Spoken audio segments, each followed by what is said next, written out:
So while everyone is hyping up Isolde, her bandit partner, Jayce, on the other hand, is that one character that I was really looking forward to the most. Why? Well, it's because he's a broken attacker with a broken playstyle that is so simple. A playstyle that's very similar to Lost Dam, but way much better. I've been using this guy out, and he's just so incredible to use. He has such amazing reach. The potential with this guy is incredible. Like, I can't wait to show you guys. But first, let's get into what he's all about and how to build him. Alright, so with this talent, his int increases.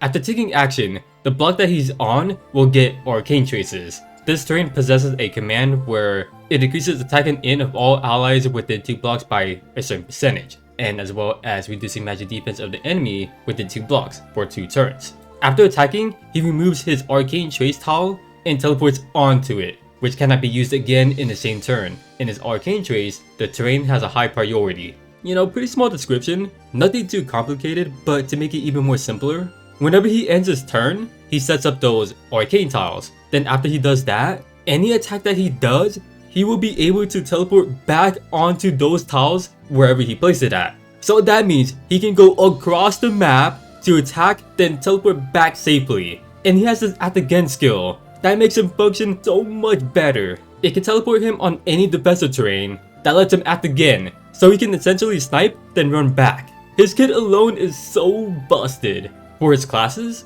his mage class will give him more int, but his holy class makes him a little bit more tankier. But most importantly, he's able to synergize with Lightbringer. You'll definitely see a lot of Jayce in holy because of that. Well, just any mages who can be holy in general. So the choice is yours. For the Mastery Stones, you can do HP, int, and defense. Then lastly, you can do HP, int, and skill. For the Arena Stones, I highly recommend an offensive set since Jayce wants to be able to snipe out his opponents. His best soldiers will be the sorcerers. They'll do the most damage, but they need to be at max HP in order to hit that hard. You got the fairies here, who are more consistent with damage since they don't have that HP threshold requirement. Then you got the new archer soldier to better deal with enemies like flyers, and they even have good physical survivability when they're on grassland or on water, because it basically gives them a defense terrain. His best weapon will be the scepter for the extra range. You will position better too, or give the eternal life for pseudo healing, or red moon just for more int and HP.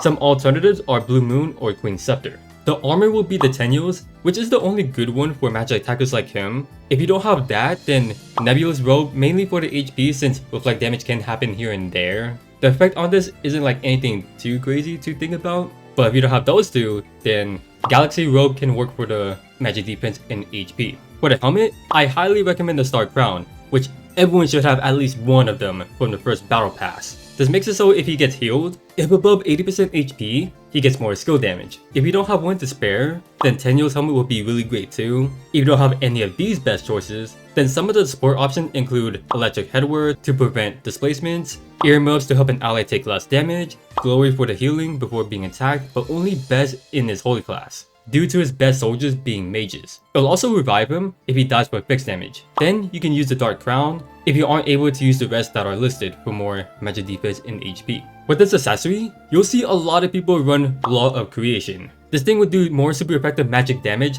to the enemy, so having this better helps with killing power. Dimensional Jewel is also fine to use for the skill cooldown. Star Earring is fine to better survive assassins and archers, which in PvP is nothing to really worry about. But in that area, even Twilight Star can be optional to help break through stuff like Last Rites. As for his best enchants, Breeze to help him reach more of the defensive terrain. The type of enchant stats that you want to look for are HP, int, and defense. Mainly just focus on a bunch of HP and int. If you get skill on top of that for the accessory, that'll be even better for more damage. Alright, so hopefully you guys have an idea on how to build your Jayce.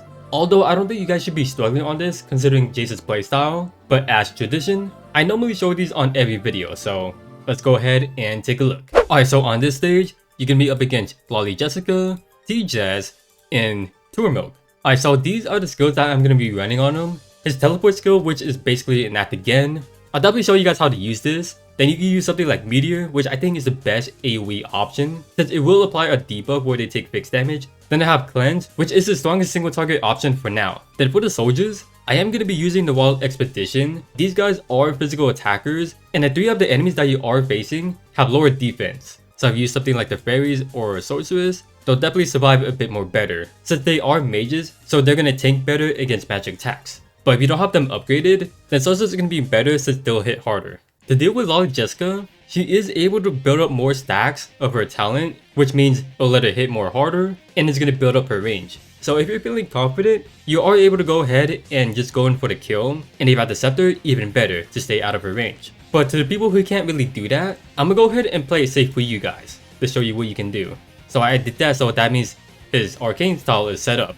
So if we go ahead and check our turn now, he has arcane tile. And remember, if you read his talent, after he makes any attack, he's able to teleport onto that. Can't really do anything right now, right? So I'm just go ahead and end his turn. I know her range is building up, but it's fine because I can go ahead and do something like this. I'm just gonna go ahead and teleport onto this defensive terrain, and then I'm just gonna go ahead and be really safe and use the AoE to do some bit of damage. And it will apply a debuff on her. Well, I can't check right now, but it will have her take damage after she ends her turn. So she's just gonna go ahead and use a support skill, and then there we go. So this is basically what you can do, right? Just go ahead and keep on going back and forward. And what she likes to really do, especially since her range is building up, is that whenever she always has her support skill, she'll always go ahead and move down and up to use it. So yeah, her AI is just really weird in this one. Like, I'm gonna go ahead and just end Jayce's turn again. And what I'm also really doing while Jessica is just repeating back and forward is that I'm kind of waiting for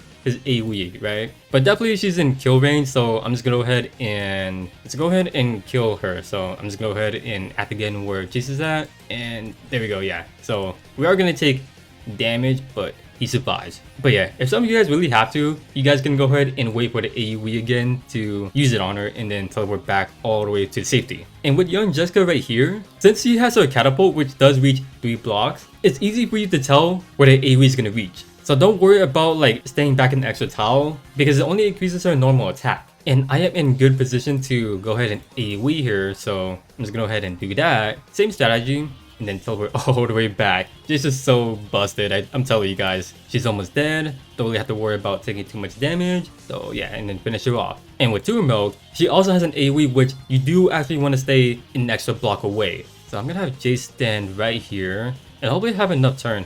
Round 13. Round 13, okay, so I'm still just gonna play safe with Jayce, even though I don't really need to, but this is for you guys. And I did get Breeze, but one AoE at this point is good enough. So we're just gonna go ahead and do that. If you guys didn't get Breeze like I did, then go ahead and teleport to the defensive tile and just simply do that. One AoE should be fine. And Tour Milk's HP should be lower enough hopefully for you guys to be able to not take enough damage for her to wipe you out to exchange kills. So yeah, all you're really doing is AoEing and then running away. And using Meteor is gonna really help with that because it does that extra damage. I would just go ahead and AoE and then single target, and hopefully that you survive their attacks. They should be weak enough to the point where you can survive being counter killed. Hopefully, right? So yeah, that's really the safest way to go about with this one. Alright, his 3C skill, guys. Let's take a look. A 3-turn cooldown that reaches 3 blocks. The passive on it, for every 1 plot of his arcane tile, his damage increases, up to 30%. It's a single target where his ranged soldiers can attack with them. It'll be super effective against any enemies except for mages. Before battle, if the enemy has a magic defense debuff, then it will ignore guard. If the enemy survives it though, then they basically get stunned. So yeah, setting up his tiles should be no problem at all. Like at average, you'll definitely get around 10%, 20%, 30% if you're really patient. Definitely not like insane range, which is really understandable considering Jayce's character, like his gameplay. But yeah, being able to lower magic defense to be able to fulfill that ignore guard condition, and Jayce does have the kit to be able to do that. His unique AoE does that, but it is hard to like actually pull that off though, because it is going to be easy for you to get away from it. So yeah, unless you have another character that can do that for Jayce, it'll make that condition a lot more better for Jayce. Alright, so to any of you guys that are curious, this is what his 3C animation looks like. Alright, so to anyone new around here, normally with these videos, I don't really show off these second awakening stages unless they are actually really difficult to do, which 90% of the time they aren't, because you get characters that you can use and they're really reliable. Like, they're all that you really need to get you by it. Just as long as you're playing it really smart, they'll be good enough. So yeah, with that being said, let's get right on into his showcase. Okay, so let's go over Jayce. His int will increase. After taking action, the block that he's on will gain arcane traces, or how I like to say, arcane tile. The terrain has a command where it increases attack and int of all allies within 2 blocks, as well as reducing magic defense of the enemies within 2 blocks for 2 turns. After attacking, he can remove 1 plot of his arcane tile whenever he teleports onto it, which cannot be used again in the same turn, and his turn has a high priority. So right after ending his turn, you will hear like a sound effect and see that small animation right there. And so we'll go ahead and check it right now. There's the arcane tile right there, showing the command effects. And if you do check out the buffs right now, and look at it right there, Arcane Trace. And if an ally does end their turn within 2 blocks of it, they'll also get the same effect too. This is going to be his main core of gameplay, because no matter whatever attacks that he does, afterwards, he will be able to teleport onto that tile. Whether it's an AoE, single target, it doesn't matter, just any attack that he does in general. So he can do something simple as an AoE. So he's go ahead and attacks, and then now he has an option to teleport onto it. And so we'll go ahead and do that. That's basically how it works. And he won't be able to place another one whenever he does teleport onto it. And so what happens if I don't teleport onto it? He just stands there and he places another one. And I'm gonna do something like a single target skill. Go ahead and kill this cavalry, and now you're in the same situation. He can teleport onto that arcane tile, or just stand still and place the arcane tile onto where he was. But the problem right there is that he's vulnerable to being attacked. The best choice right now is to teleport onto the arcane tile. And that's basically his gameplay right there. Use that one turn to set up his tile, and then after that, Jayce just does whatever he wants. And the one thing that makes him function even better is the teleport skill. A 3-turn cooldown that can reach 5 blocks long. He can use it on himself, on any defense terrain, or on his terrain. He'll teleport onto it, and then he can move 2 blocks to attack, and buffs on him do not lose their turn duration. This right here is so busted. I'm telling you guys, on maps like this one, Jayce just does whatever he wants. You can see that he can teleport onto any defense terrain right now, and even his arcane tile right here too. So what this means is that he can teleport anywhere that he can reach, and then essentially just snipe any enemy out that are in range. So he can go in for the kill, and then teleport all the way back to like next to his teammates. It is so stupid. It is so OP.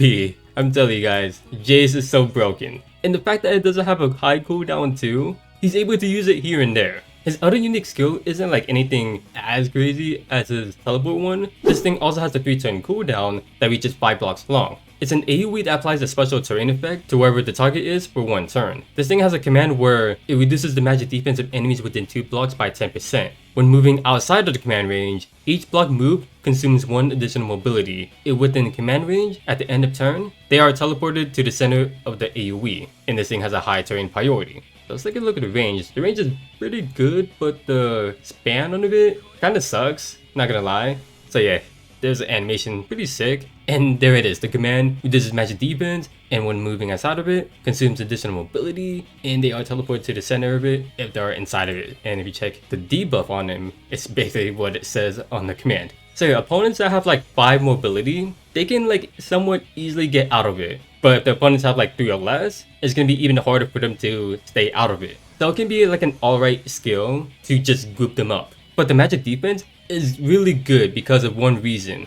His 3C. It has a 3-turn cooldown that reaches 3 blocks. The passive on it, for every 1 plot of his arcane tile, his damage dealt increases up to 30%. So if you have 3 of them, it's a 30% damage increase. It's a single target with ranged soldiers, they also attack with them. It'll be super effective against any enemies that are not mages. Before battle, if the enemy is inflicted with a magic defense reduction, then it will ignore guard. If the enemy survives this attack, then they are stunned.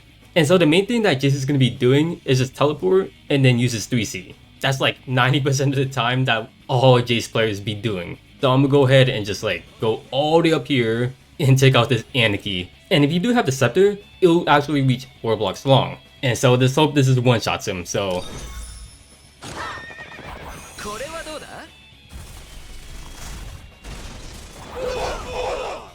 So yeah, he survives, and so if that happens, he just gets stunned. And so after that, Jayce is just gonna run back all the way near his teammates. Jayce just gets away with everything that he does. And you don't always have to rely on that AoE to rely on that magic defense debuff, because Arcane Tile does that too. But it's not easy though. But there is one thing that you can do if the opponent misplaces. It's like if their tank is guarding their teammates, right? It's like really close to the defense terrain. And so what Jayce can do is just teleport next to that terrain, next to those enemies, and it'll force that magic defense debuff. And so anyone within the 2 block radius, he's able to use his 3C to ignore guard. And so he can snipe them out, and then run back all the way to his teammates again. It's something that you may not catch a lot of people slacking like that. So somewhere like in PvP, you can catch your opponents off guard. And that's literally just Jayce's gameplay in a nutshell. Just have him teleport, 3C, move all the way back, wait for all of them to cool down, and just repeat the process over and over again. In my personal opinion, one of the most safest characters that you can ever use. But he really only works in maps with a lot of terrain. He really thrives off of that. And I guess you could sort of make do even without all of that. Like you are able to use his teleport as a basic at the again skill, so he won't function as effectively. In maps where you're just killing off like smaller enemies, it's fine to use Jayce, but like when there's bosses to handle, you may as well be better off using mages like Langrisser for a 3C, because a 3C gives all stat down. So it just enables your other characters to do more damage against that boss. So yeah, you're not really gonna see Jayce in somewhere like in joint battle. Although he is usable, like I would say in like those Sunday joint battle, it's just that there's no defense terrain for him to thrive off. But in somewhere like in PvP, there are quite a bit of maps that Jayce will be incredible at. And he is able to one turn kill someone in like 2 specific maps. So yeah, Jayce, a really fun character in those specific areas. So overall, Jayce is a broken attacker, but only on maps with a bunch of defense terrain. Personally, I think he's much better at lost time due to how incredibly safe that you can use him. Definitely one of the most safest characters in the game with that kind of playstyle. You just need one turn every time to set up those arcane tile, which is mainly the annoying part about him, but after that, he can just do whatever he wants. Have him AoE, then run back, or have him snipe someone out, then teleport back to his teammates. His playstyle is so busted like I've been saying. Especially with his 3C scaling and damage, since it does super effective damage and does even more for each tiles on the field. That even ignores guard if they have a match defense debuff, and if you don't kill with it, it'll stun them. Sadly, his 3C is his only good single target skill. His other includes lightning and cleanse. While those do kinda suck, I'm kinda okay with it due to his broken playstyle, and he doesn't have too terrible cooldown too. He'll also need someone else to buff him up as well, so despite those cons, his positives heavily overweights his weakness. Even without those defense terrain, you can still kinda use them, but it just won't be as effective. Like if anything, you can use his teleport as a basic at the again skill, since he is still able to just run back safely. But if you are up against bosses, I would recommend using any other mages like Langrisser. This guy capitalizes off those defense terrains to function like crazy. Still though, even without it, he's still able to put up some good work.